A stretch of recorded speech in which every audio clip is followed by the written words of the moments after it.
Warahmatullahi wabarakatuh. Pada kesempatan kali ini saya akan menjelaskan eh, sejarah arsitektur Islam di Indonesia dan juga kolonial. Oke, saya akan share screen sebentar. Nah, jadi eh,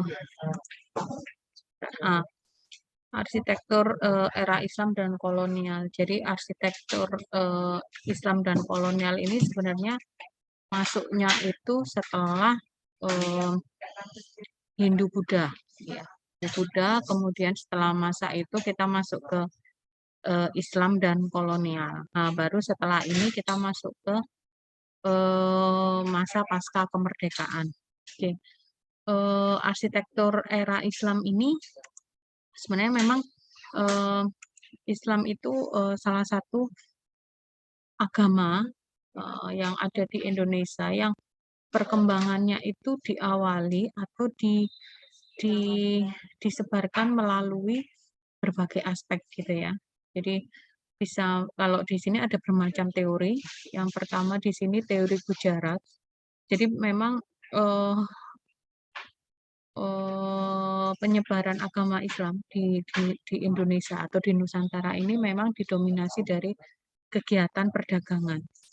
Seperti kita ketahui bahwa di Nusantara ini memang lokasinya itu berada di salah satu jalur perdagangan internasional, sehingga di sana itu kegiatan perdagangan yang melibatkan banyak bangsa terjadi di sana. Nah, salah satunya itu tujuan dari perdagangan itu selain mereka menjual apa yang diperdagangkan, tetapi di sana juga mereka eh, melakukan proses apa ya penyebaran kalau di sini agama, kemudian budaya juga, terus kemudian eh, agama, budaya dan juga biasanya pengaruh-pengaruh lain.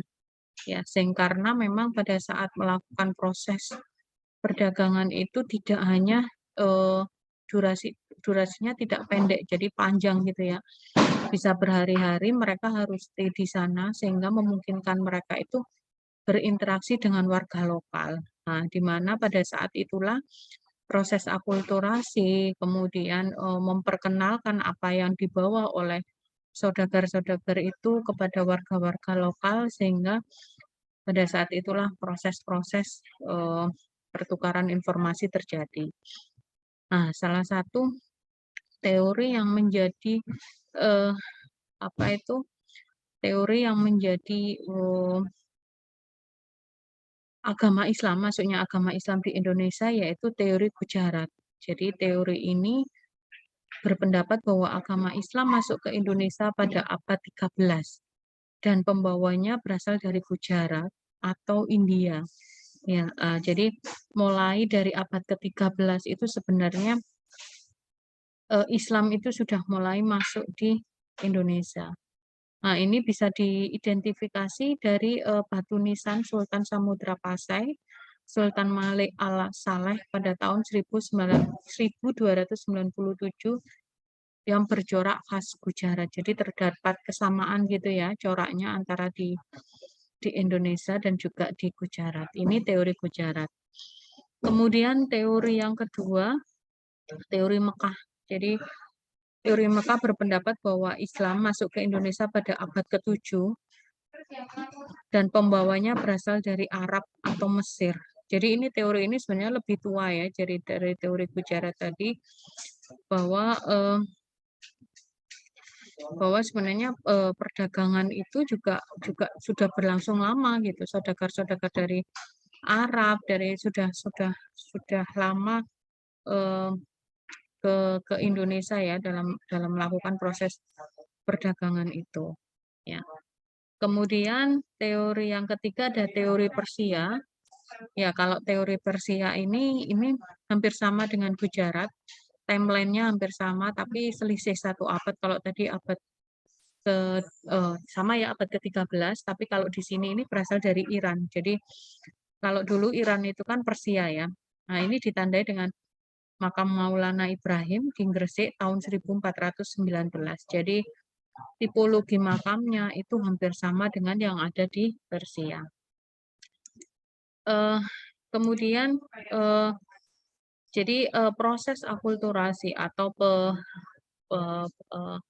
penyebaran agama Islam yang ada di Indonesia itu, jadi penerimanya itu tidak hanya rakyat, tapi semua kalangan masyarakat, mulai dari para raja yang memang memegang kekuasaan yang menentukan proses diperbolehkannya saudagar-saudagar itu masuk untuk berdagang di sana, dan juga rakyat ya, kemudian ada adipati pesisir, kemudian Wali Songo yang nantinya memang berperan penting dalam perkembangan Islam yang ada di Nusantara.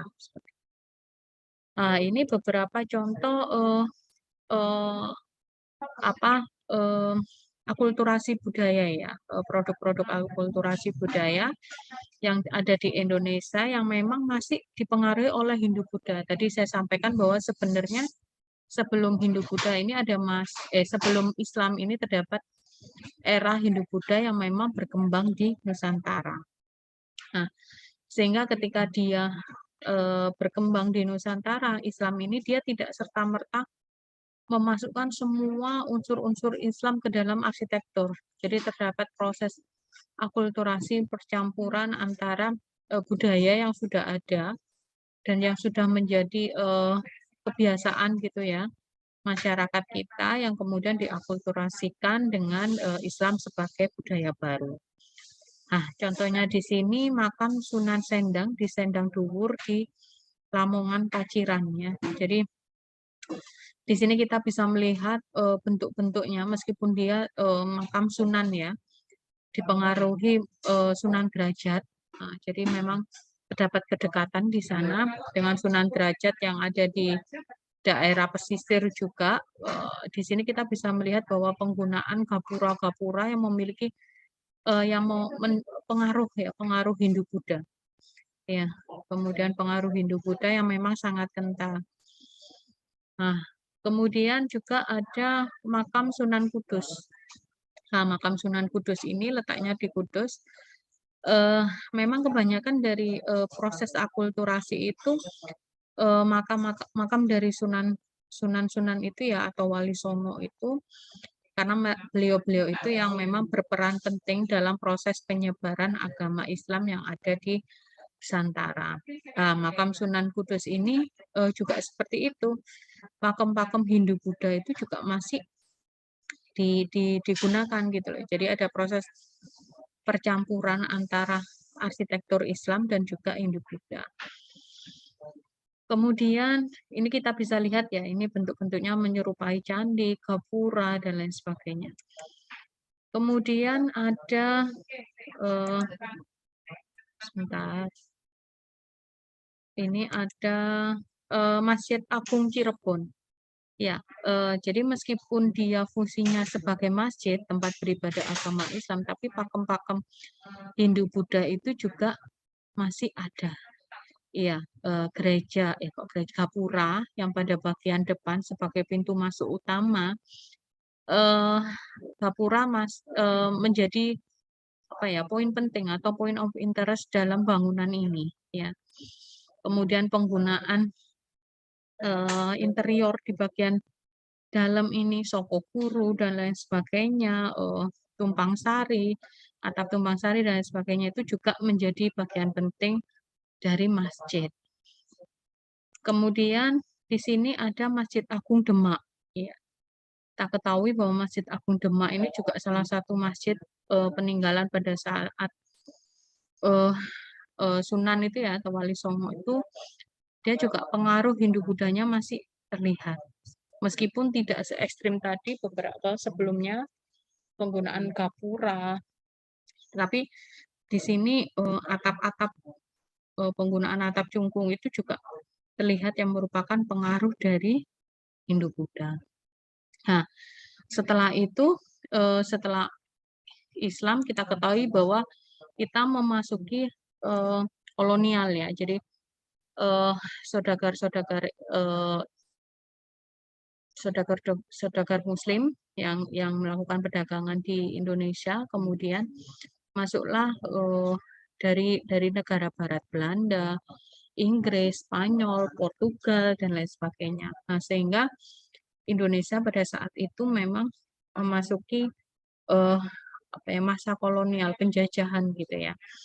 Nah, di sini mereka memang pada saat melakukan penjajahan tidak hanya mengambil kekayaan kita ya, rempah-rempah, tapi sebenarnya mereka punya misi khusus yang dilancarkan oleh penjajah itu, penjajah Belanda, yaitu biasanya dengan jargon whole glory gospel itu ya. Jadi mereka memang mengibaratkan bahwa Indonesia itu diibaratkan sebagai tempat di mana dia bisa mencari keuntungan, gold, kemudian kekuasaan, dia bisa memberikan berkuasa di sana, dan juga gospel. Dia apa itu menyebarkan keyakinan mereka gitu.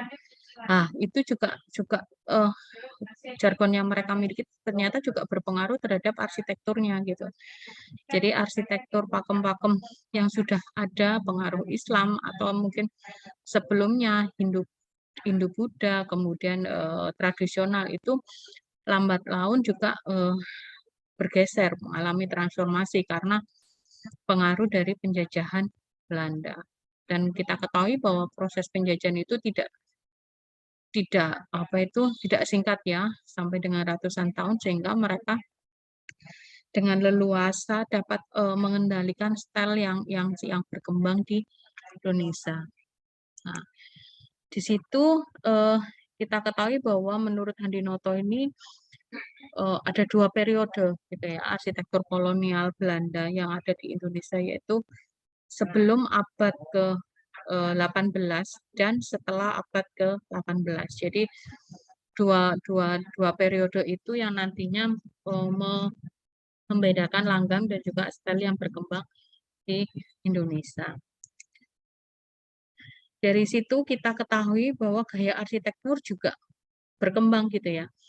Jadi di sini dibedakan menjadi 3, ada Indies Empire Style sekitar abad 18 sampai 19, kemudian ada arsitektur transisi tahun 1890 sampai 1915, dan arsitektur kolonial modern tahun 1915 sampai 1940. Nah, setelah arsitektur kolonial modern kita masuk ke arsitektur pasca kemerdekaan. Ya, diketahui di situ kita sudah merdeka, kita ingin memiliki jati diri atau arsitektur kita sendiri ya. Sehingga pada saat itu muncul gaya style arsitektur jengki. Ya, jadi arsitektur jengki nantinya menjadi awal mula style arsitektur yang memang menjadi ciri khas atau karakter bangsa Indonesia. Oke. Kita masuk ke gaya Indies Empire Style. Jadi gaya Indies Empire Style ini sebenarnya banyak banget contohnya yang masih bertahan sampai dengan saat ini, gitu ya. Jadi gaya Indies Empire Style ini sebenarnya sudah muncul atau berkembang pada pertengahan abad ke-18 sampai abad ke-19. Nah, ini contoh-contohnya nanti banyak, tapi sebelum masuk ke contoh kita melihat cirinya dulu ya. Indies Empire Style itu dananya selalu berbentuk simetri penuh. Di tengahnya terdapat central room yang terdiri dari kamar tidur utama, kamar tidur, dan kamar tidur lainnya. Central room tersebut berhubung langsung dengan teras depan dan teras belakang. Kemudian terdapat teras, ya. Kemudian biasanya dapur, kamar mandi atau WC, gudang, dan daerah servis dia letaknya terpisah dan biasanya terletaknya di belakang atau di samping. Kemudian kadang-kadang di samping bangunan terdapat pavilion yang digunakan sebagai kamar tidur tamu. Jadi biasanya kamar tidur tamu itu letaknya berbeda, tidak berada menjadi satu di kamar bangunan utama. Ini beberapa contoh pengaplikasian kolom-kolom Yunani ya di Indies Empire Style. Ini kita bisa lihat di Istana Negara, terus kemudian ada di Gereja Immanuel, katedral di Jakarta, ya kita bisa melihat bahwa gaya-gaya kolom Yunani, Dorik, Ionik, Korintian itu memang menjadi ciri khas ya di bangunan style Indies Empire style. Ya, jadi ini contoh kolom-kolom Yunani ya yang menjulang tinggi sebagai penanda, biasanya juga dilengkapi dengan pedimen ini bentuk segitiga ini. Ya dengan ketinggian, jadi tidak biasanya ada tangga gitu ya. Sama dengan arsitektur Yunani yang dibedakan menjadi kepala, badan dan kaki itu juga diaplikasikan juga di style Indies Empire style. Kemudian ada gaya arsitektur transisi. Ini berkisar tahun 1890 sampai 1915. Jadi ini relatif singkat ya.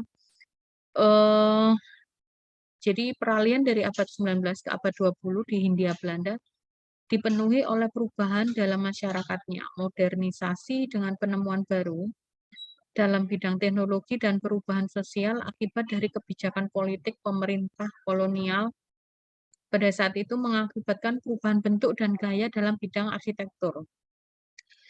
Perubahan gaya arsitektur pada zaman transisi atau peralihan ini dari gaya Indies Empire style menuju arsitektur kolonial modern sering terlupakan. Ya, jadi memang kadang orang itu lebih mengenal Indies Empire style ya daripada arsitektur transisi karena memang arsitektur transisi ini range waktunya itu relatif singkat gitu.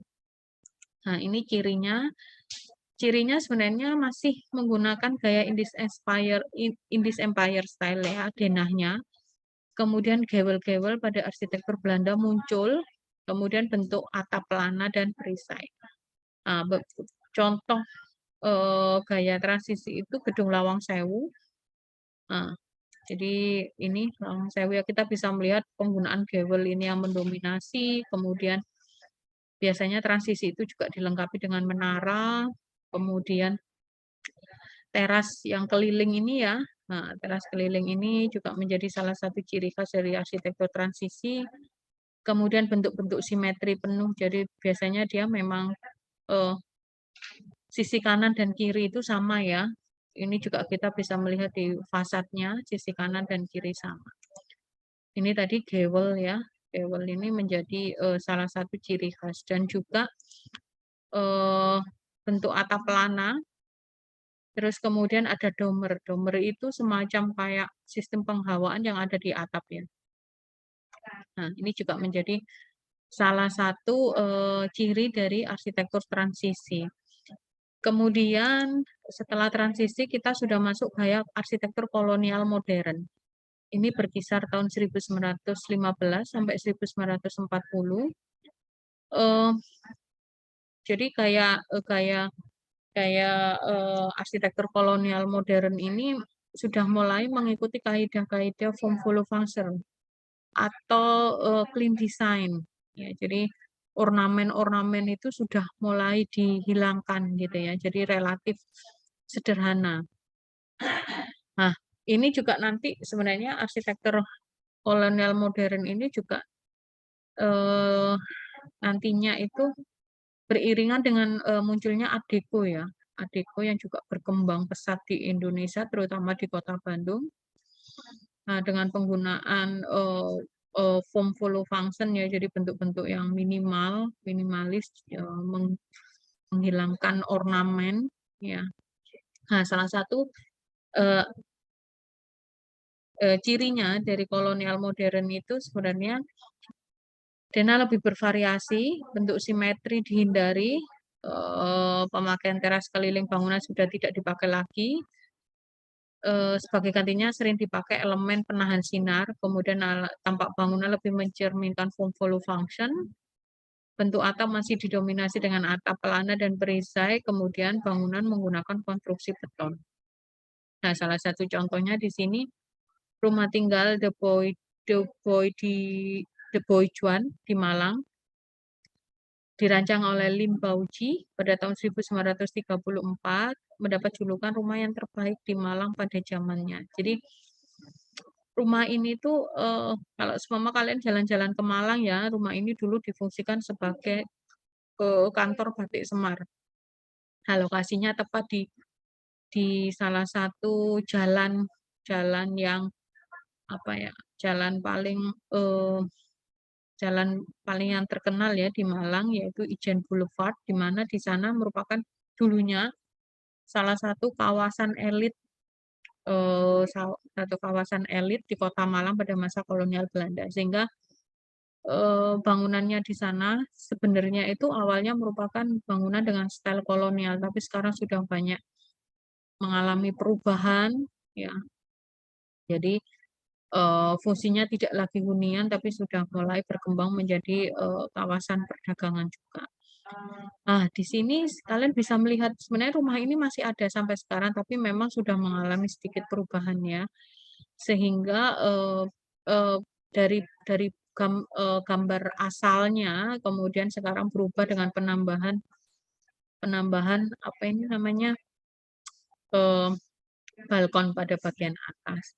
Ya, memang, lokasi rumah ini sangat strategis tepat di depan Museum Brawijaya. Jadi kalau seumpama nanti kalian jalan-jalan ke Malang, kemudian lewat di Jalan Ijen Boulevard, bisa sekalian melihat bagaimana sih wujud, atau, eee, penampakan dari arsitektur kolonial modern ya. Jadi seperti ini kita bisa melihat bahwa ornamen sudah mulai hilang, form follow function itu sudah lebih mendominasi ya.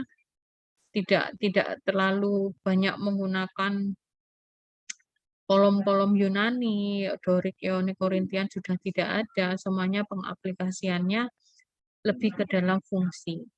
Ya, mungkin untuk penjelasan tentang arsitektur Islam dan kolonial sampai di situ saja. Saya ucapkan terima kasih atas perhatiannya. Wassalamualaikum warahmatullahi wabarakatuh.